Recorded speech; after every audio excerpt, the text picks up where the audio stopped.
Hey, we're drinking whiskey. We're drinking Yellow Spot.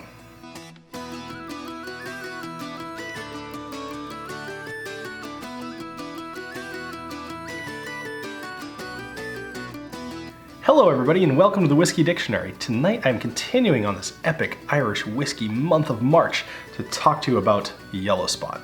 Now Yellow Spot, much like its brethren the Green Spot, is aged for a number of years, in this case 12. But during that time it spends some time in bourbon barrels, it spends some time in sherry butts, just like Green Spot. However, it also tacks on Malaga, which is a type of Spanish wine. Now Malaga is known to be fruity, it's known to be crisp, and both of those things are often used to describe Irish pot still whiskeys. So it's not going to be weighing down this Yellow Spot any.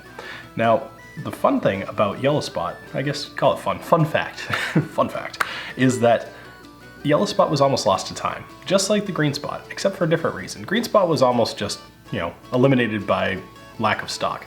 Yellow Spot was almost eliminated by lack of knowledge of how to make it. The whole recipe had been completely lost to time when a little while ago, I think it was in the 60s, this guy, Jonathan, he is from the Mitchell lineage, who are Mitchell and Son, who own Spot. So he's in the lineage, and he happened to stumble across a bottle of Yellow Spot in the Dublin Museum.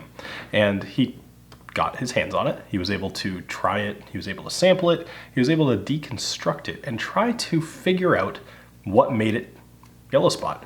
And he was able to go down into the collection, the artifacts, all of the tomes and whatever you want to call it, down below Spot whiskey, and he was able to find the recipe just because of some of the things he learned from finding that random bottle. So I thought that was very cool. This whole thing had been lost, but because of a museum, we've resurrected this whiskey.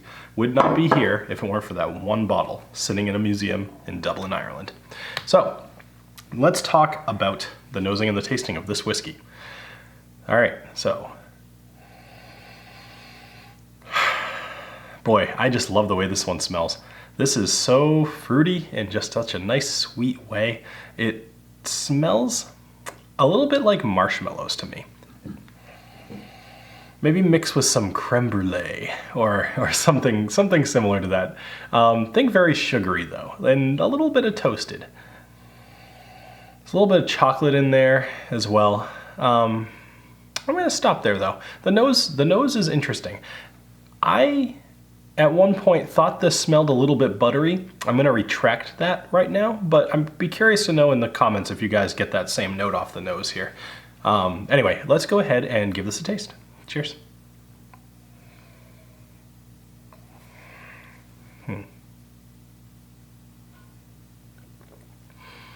There's a lot going on in the taste there, and it ends so smooth and so nice. It lingers on the tongue for a little bit though. Very, very good. So one of the more powerful parts here, you could imagine, given a color like this, which I think, I often like to put it in front of my head because it's a pretty good backdrop. One of the benefits to having the shaved head is honey. Honey is a huge component in the taste here. But it's got a lot of other stuff going on. There's a little bit of spiciness to it, but not like a rye spice, more like an aged in a barrel kind of spice. Just a little bit to let you know it's touched some oak. Little bit of coffee, believe it or not. There's a hint of kind of coffee beans to me. There's a creaminess that I also have seen in Four Roses Small Batch. That was one of the first places I ever felt or tasted the creaminess that I'm referencing here. It makes everything just collectively gather together and it tastes really, really good. I've seen people say that they taste red apples on this. I could kind of see that, but I wouldn't feel honest saying that was my note. That is not my note. I do not really taste that. More honey for me, but another note that I came across, which once again, not mine, was, toasted oak is what I was gonna say, but that oakiness that I got at the beginning, I wouldn't have pegged it for toasted oak, just more that it was there. So whatever, it'd be curious to know in the comments what you guys are getting out of the taste here. All right, now the finish here, as I mentioned, it sits on the tongue and it just sits there and it tingles and it's wonderful and it just, This one has some staying power. I'm still tasting it now. Very, very, very good whiskey to taste here. So let me give you the overall. I don't think this will be too hard of a sell for me to tell you that I like this whiskey, right? But I want to tell you a little bit about this. So I first had this whiskey in New York City. I was there for training. I was hanging out with this guy, Mike. Him and I are both similar job, and we tend to end up at the same trainings every now and then, but it's about the only time we ever see each other.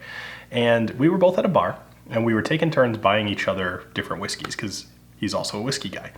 And this was my choice. I had always wanted to try Yellow Spot. I had tried Green Spot, earlier, several months or maybe even a couple of years, but I never pulled the trigger on Yellow Spot because it is expensive. The bottle's a little over $100 or so. And I figured I'd try it at a bar, see if I liked it. And thankfully I really, really, really did. But that's also where I got that note of butter. So I had been drinking that night. So it's very possible that had some influence on it. But either way, we ended up having a lot of whiskeys that night, but this one stood out, even among everything that I had, as something special. This one is an interesting whiskey because it's one of very few. I can only think of one other, and I only remember that there was an instance of it. I actually don't even remember what it was. Maybe an Ardbeg of some sort, but whatever. There was another whiskey that I had recommended that you buy that was over $100.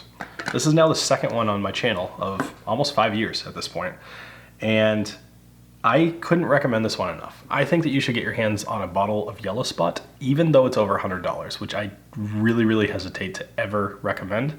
But in the case of Yellow Spot here, no hesitation. Go pick up this bottle. Very, very good. All right, so thank you for joining me here on the Whiskey Dictionary. Make sure you check out the 2020 Whiskey Challenge. You can find information there at thewhiskeydictionary.com. Very interesting competition. People are really loving it, but the idea is to try more whiskeys. Just try things that you've never tasted before. Go check out the challenge. I bet it'll be something that you'll love. All right, thank you again for joining me here on the Whiskey Dictionary. Cheers.